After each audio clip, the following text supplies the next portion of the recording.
the first thing that comes to everyone's mind is, I heard it on the internet that it's not safe. You can't really use them. Or, but I have a bird, so I can't use it with my dog. My dog licks my cat, so I can't put oils on my cat. There's so many different excuses, and then there's so many lists on, if you search the internet, you are going to find so many different lists of oils that supposedly are safe, supposedly are unsafe, oils you can use, oils you can't use. There's really not a lot of research or actual science behind that list. It usually comes from word of mouth, and you know, it just, I'm always left going, yeah, how did they get this list? Well, I searched several lists and they all said the same thing. Well, that's great, but they didn't have any science behind it either. So it's kind of this old wives' tale right now of which oils we can use or not. And the darn truth of it all is, if you're using the proper oils in the proper ratios, you can use almost any oil safely. It's kind of like drugs. You know, any little tiny bit, you could probably survive, right? Even if it's a bad drug. The problem is that it's just like veterinary medicine. We need to know the dosage of these oils, and it will vary drastically between which species we're dealing with, and also what their condition is, and which oil it is, you know, so they all have a different variation. So that's really something important to note, is that it all varies. It all varies, and we can do a lot of things safely just with that basic knowledge. So experience is kind of how we discover this dosage. And in traditional medicines, of course, they would have, you know, they would test it on things. You know, they would be like, well, we drew blood and this cat had levels of this drug for this many hours, so that's how we know what dosage to achieve therapeutic blood levels and for how long those blood levels last. Well, there isn't that information and that type of research happening for most essential oils. We know some information about it. There is research happening. There's quite a bit of research actually happening in it. And the reason why there's research happening in essential oils is because they're really cool and they actually do act very therapeutically. They have a lot of physical actions. Why we know right now what works for animals and what's safe for animals is the simple fact that we've used them with animals. And I think it's very important that I've used them in a veterinary sense. I very much draw blood on animals all the time still. So even though I'm retired from seeing other people's animals as appointments, we work on all of the rescue animals and things like that. And certainly I consult with people. I have monitored cases for years and years. I started in, 2008 using oils in my veterinary clinic with every single case. So to be able to document them medically and to know what works, what doesn't work, and that I draw blood and that it's still safe for even a debilitated animal is very, very important. And I think there's a lot of essential oil suppliers out there that are going to claim, yeah, we are, certified with animal something here and there. They rarely have medical knowledge behind that. So just be cautious there. So since 2008, I've used them in essential oils in my veterinary practice with all sorts of illnesses, all sorts of animals, and with laboratory monitoring. So that's a huge thing. And all of our animalEO blends are based on that experience. And so we really figured out, I was a small animal and exotic vet in practice. And so we've really figured out a lot of things regarding what we can use and how we can use them in those species. And then of course I work with the rescue animals, the horses and cows and goats and lambs and everything else in between for the other species on our sanctuary.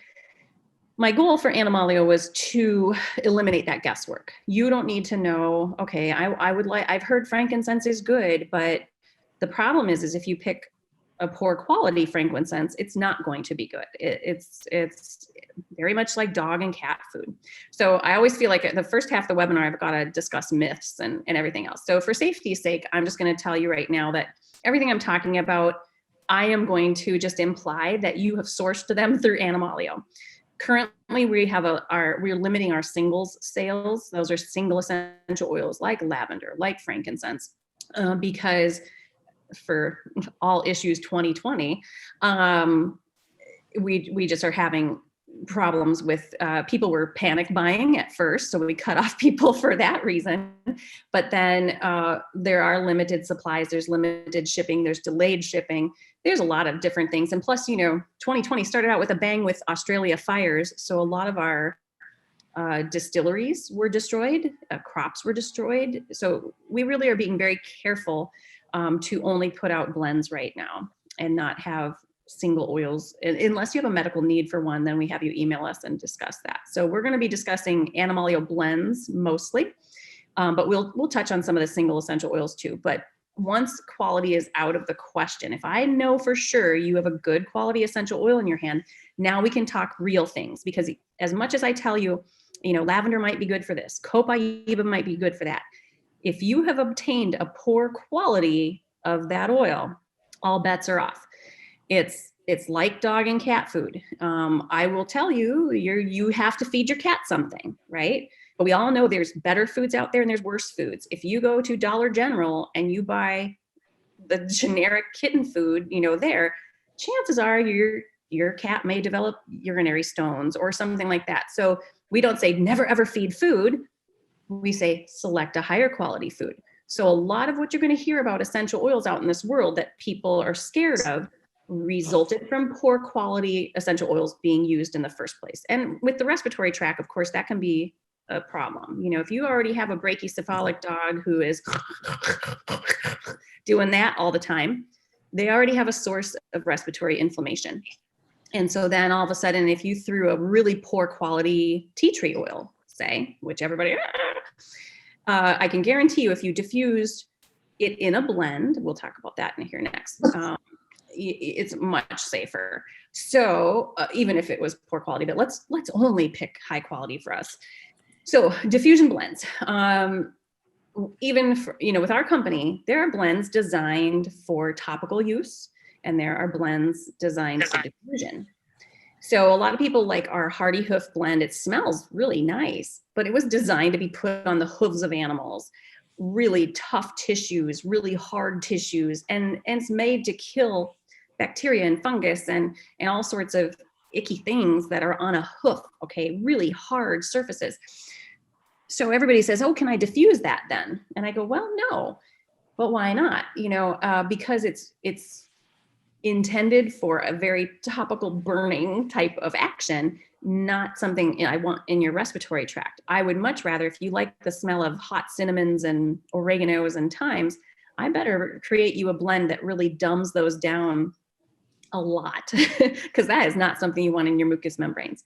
So that's a huge issue too, is to consider how we're using everything.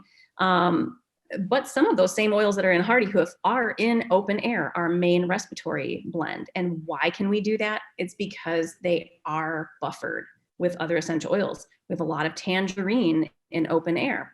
It's super mild. It's such a great oil in itself. But if you want cinnamon and you love the effects of it, I can mix a little bit of cinnamon into tangerine and still have a very cinnamony smell to your home, or that, odor, but I can make it very therapeutic while it's also mild. So if you remember, like cinnamon oil toothpicks, like, man, the hotter you got those, the worse, the worse your tongue burnt. It's really similar with essential oils. That was an essential oil. It was probably a somewhat synthetic one, but that's how they got these hot cinnamon toothpicks. And you could make them so hot that they'd burn your poor mouth, We don't want to do that to your mucous membranes. So hot oils, we often refer to them as hot oils.